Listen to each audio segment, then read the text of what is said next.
Oo, so makakausap po natin ang isang kilalang political analyst, also a professorial lecturer of public administration, former dean ng UP National College of Public Administration and Governance or UP-NCPAG, si Dr. Edna Estefania Co. Dr. Co, good morning po, si Peter Atrica po dito sa Balitapatan sa DZMM. Kumusta po kayo? Good morning, Peter. Good morning, Rica. Salamat sa inyong paanyaya. Good morning, Dean. Sana po yung apartment mo dito, Dean? Ba't nawala na? kasama natin lagi to si Dean sa napakaraming usapan. Dean Edna, thank you for gracing our show again. My pleasure. Opo, marami po kasing nababahala, ano, ha? And we're not saying that only Senator Ping Lacson has the talent, no, and the passion, the commitment to head the Blue Ribbon Committee. Pero ano po ang significance nitong kailan lang tayo nagpalit ng liderato sa Senado? Eto na naman, nagkakagulo na naman. And to think na nakakailang hearing pa lang yung Senate Blue Ribbon Committee. Ano po palagay ninyo ang magiging epekto nito if there's any? Actually, Peter, generally maganda ang pagbabago, no? Generally, ha. Pero yung mayat-maya sa ating mga institusyon ay threatened na kailangan baguhin o kaya merong nagte-threaten na kailangan bumaba, gustong bumaba. Nakaka-bother ito kasi it speaks of, to a certain extent, instability ng ating sistema at saka instability ng ating institusyon, kung paano tumatakbo at nagbe-behave ang ating mga institusyon na dapat ay sandigan ng stability, no? So nakakalungkot kung sakali man na si Senator Ping Lacson ay bumaba sa kanyang committee at naiintindihan natin kung bakit ganyan ang kanyang hinaing, no, ang kanyang sentimiento or inclination. Kasi unang-una makikita natin na talaga namang yung Senado imbis na magkaisa bilang isang chamber sa pagpapalalim, pag-intindi ng issue doon sa usapin ng corruption, posibleng corruption, ng flooding issue, na malaking pondo ng gobyerno ang ginamit para dito. Parang doon mismo sa Senado, nagwawatak-watak na dapat hindi. Isang chamber sila, sana nagkakaisa na ukil-kilin. May ganun bang term? Oo, meron po. Ukil-kilin. Oo. Palalimin, imbestigahan yung usapin ng bakit at saan napunta, paano nangyari yan, upang nang sa ganon, magawa ng Senado yung tungkulin nila kung ano man ang dapat baguhin sa ating procedure, sa ating batas. Pero hindi ganon Mukhang ang kinukulit dito yung mga alliances at saka yung formation ng mga Senado. Kung saan ka nakakiling, hindi ka sa amin, di ba? And therefore, yung katanungan na nire-raise ay mas nakatuon doon rather than sa paghuhukay ng katotohanan at yung mga facts na galing doon sa mga dapat magsalita. And sabi nga ng marami, and to add insult to injury, sa tindi ng mga natural disasters na kinakaharap natin at hinarap natin itong mga nagdaang mga linggo, parang hindi nararamdaman ng mga tao at lalong hindi nararamdaman ng Senado among others na we have several emergencies we should really be concentrating on. And mukhang ang nangyayari ngayon mga positioning ng iba't ibang mga partido and mga ito yung mga magkakakampi kampo-kampo I think it feels quite despairing para sa mga tao na wala talagang nakatutok para maisalba yung mga nasalanta ng bagyo, bulkan, baha at itong korupsyon na ito? Totoo yan, Peter, kasi ang papel ng Senado natin ay unawain kung bakit ano ang nangyari at ano ang mga issue problema doon sa maling pagkakalagay ng or paggamit ng pondo. Lumalabas kasi ito yung naging sentro doon sa flooding issue. At kagaya nga ng sinabi mo, hindi pa nga nangangalahati itong issue na to. Ito na naman, hinaharap tayo ng magkakasunod na kalamidad, no? Yung earthquake sa Cebu. At paligay ko, ano rin tatakbo at tatakbo din ito kung paano haharapin ng ating mga legislators yung suporta at yung provision para dito. Dahil sila yung nakikialam at nakakaalam tungkol sa budget.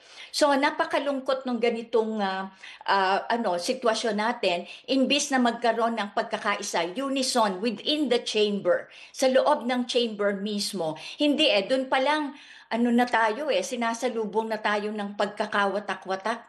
Yung mga taktika na parang nagtatanong pero actually may puntong ibinabato para hindi matuloy yung gustong gawin ng ibang kasamahan nila sa Senado. So napakalungkot nito at dahil dito hindi nagkakaisa talaga. I mean, bugbog na nga yung bayan natin ng kung ano-anong kalamidad at problema.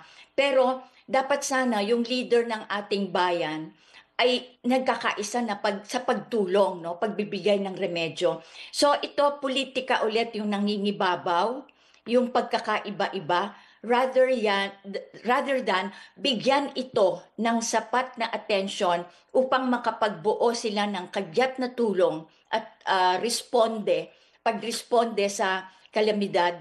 At hindi lang yon. Pwedeng tingnan in the long medium term ano ang gagawin ng Senado sa panahon ng kalamidad dahil parami ang kalamidad hindi pa konti. Yan ang sinasabi ng ating mga scientists, no? So nakakalungkot yung ganitong sitwasyon. Sa aking palagay, natural sa ating kay Senator Lacson na mamuno dito sa pagpapalalim, pag-ukil-kil ng mga issue dahil hindi basta-basta at hindi simple kung ano ang posibleng response dun sa calamity ng abuse of power and use of resources na nangyari sa ating bayan, sa ating bansa. Walang ibang chamber kasi, no, na pwedeng magpalalim, mangulit, mag-ukil-kil dun sa mga tinatakbo ng pagpapalalim ng usapin dahil sila yung mag-i-investigate talaga So normal yon, natural, mag-raise ng mga katanungan na dapat itanong hinggil sa paano ginagamit ang pondo, hindi lang sa nakaraan, kung hindi maging gabay ito dun sa hinaharap na pagpapasa at paggamit ng ating budget. Dean, this is supposedly in aid of legislation, ang investigasyon ng Senado, ano po? Pero ilang beses na nilang gustong, eto na naman, magpalit na naman ng leadership. Nagiging personalan na in some way etong nangyayari sa Senado. Meron naman ng ginagawang investigasyon ng ICI, although that one is for criminal investigation. Do you think instead na magbago na naman tayo ng leadership ng Blue Ribbon, just drop na lang natin ang Senate investigation the same way that the lower house dropped theirs? Actually, mas nakakatuwa ngang marinig yung binubuo ulit ng lower house yung sarili nila no? Put themselves together para dumiretso ang kanilang dapat gampanan, yung papel na gagampanan.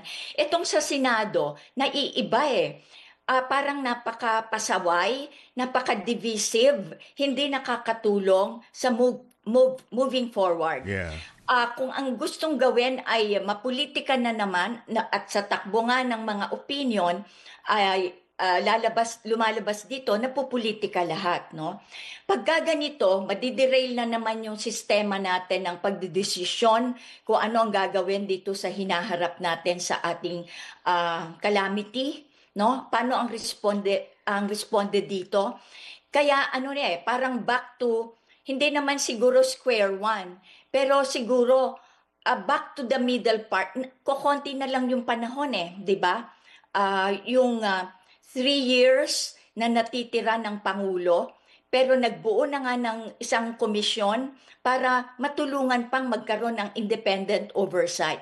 Pero sa ginagawa ng ating Senado, hindi nakakatuwa nakakaabala at isang paglulustay hindi lang ng salapi at tulong para sa bayan, kung hindi pang-abala at paglulustay ng panahon. So, nakakalungkot yung ganitong atmosphere sa loob ng Senado.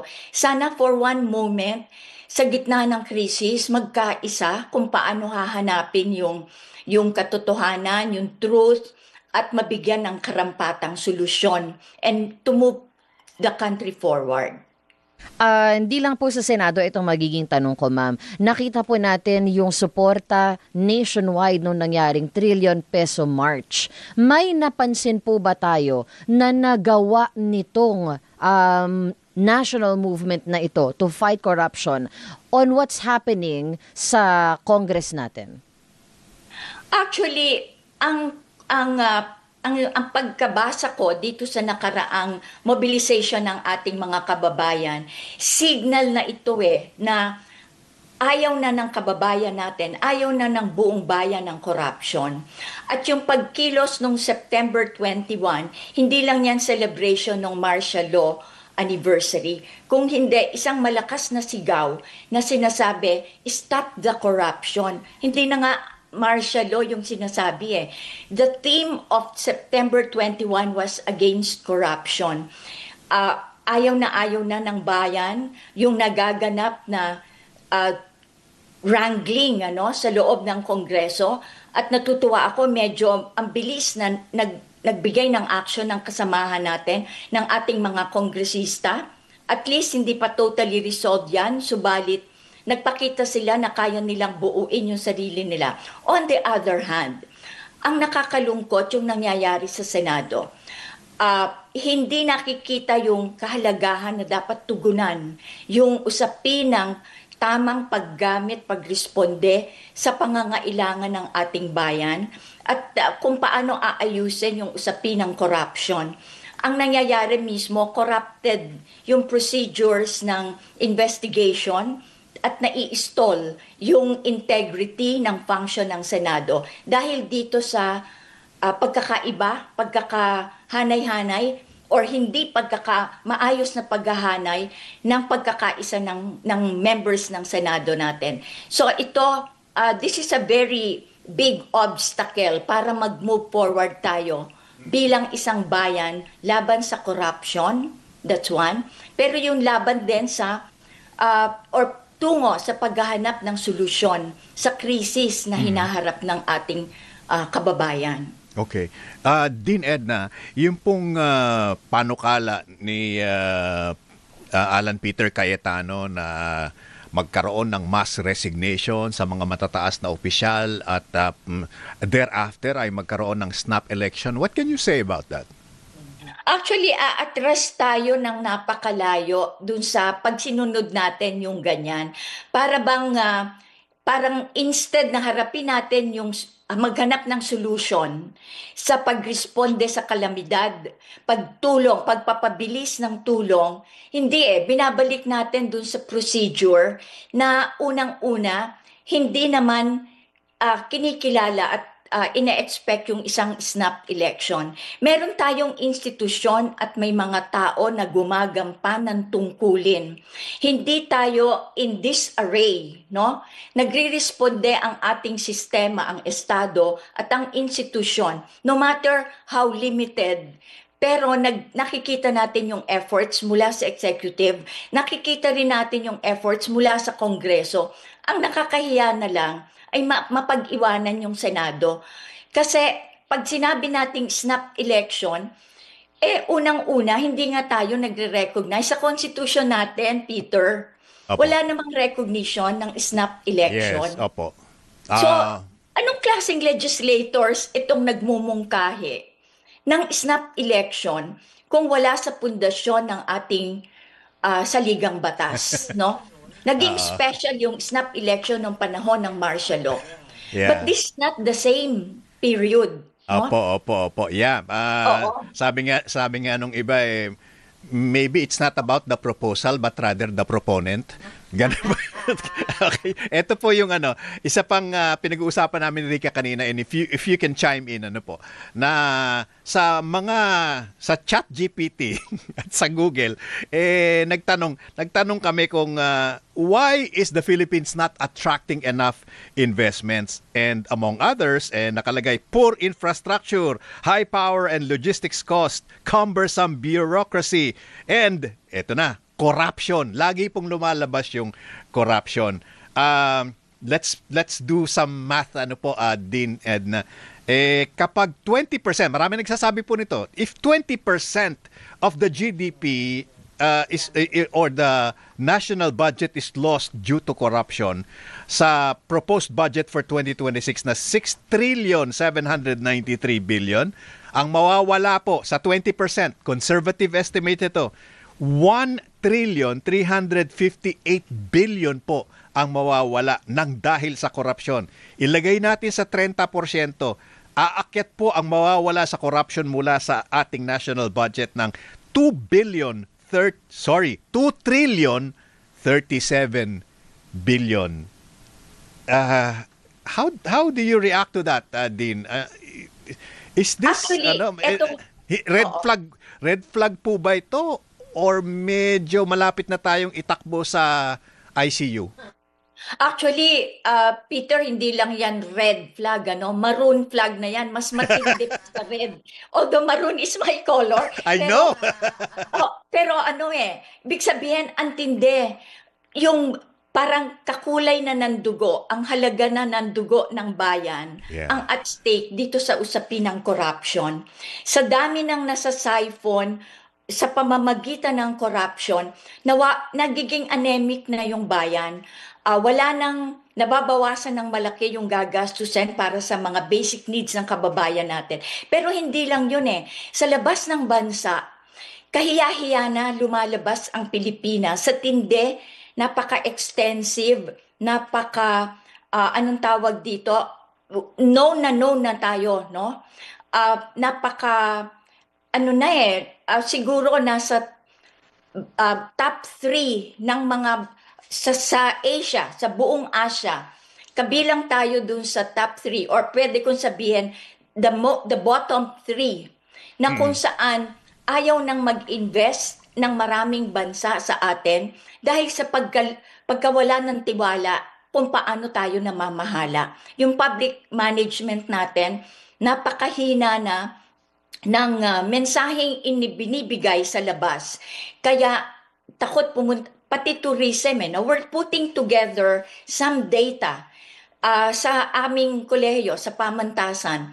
Yung data na pinapakita, ano yung extent ng loss of confidence, loss of investment, loss of resources outside the country, pero mahalaga rin lalo yung paniniwala ng mismong mga Pilipino sa kanyang pamunuan. So napakalaking implikasyon na hindi natin nagagamit ng tama yung resources. Corruption is at the headline, at the top of the issues that we should really deal with, Peter. Wala tayong issue sa resources Ang ganda ng bansa, hardworking ang mga tao, lahat ng jobs pinapasukan, kilala tayo doon overseas, no? Na mahusay ang bumaba na yung edukasyon natin dahil mismo sa corruption. Pero ang naka-banner sa atin na malaking naka-red flag, yung extent ng corruption. So kaya dapat seryosohin itong exercise na ginagawa ng Senado. Saan napunta ang mga kaban ng bayan at nagamit ba ito ng tama? Ayun. So ito yun naka-banner sa atin, anti-corruption. Corruption is a big problem. Mahusay tayo, magaling, mahusay ang ating natural resources, pero hindi nagagamit ng todo kasi andyan yung ating malaking administrative issue sa corruption. Yeah. So sa akin, tama lang yung panawagan ng bayan noong September 21. Corruption na ngayon ang pinakamalaking issue. Yeah. And down the line, dapat bantayan talaga ng mabuti kung paano nagagamit ang para sa bayan. Napakaganda po ng inyong tinuran, Dean. At sana po sa susunod na halalan, Maging matalino na tayo sa pipiliin. matuto naman tayo. Utang na loob. Opo, Dean, maraming salamat Thank you, po. Dean, as And, always. Maraming salamat din. My pleasure. thank you for Ganda your po. valuable insights talaga. Ayan po si Dean Edna Estefania ko, isang political analyst and former dean ng UP NCPAG.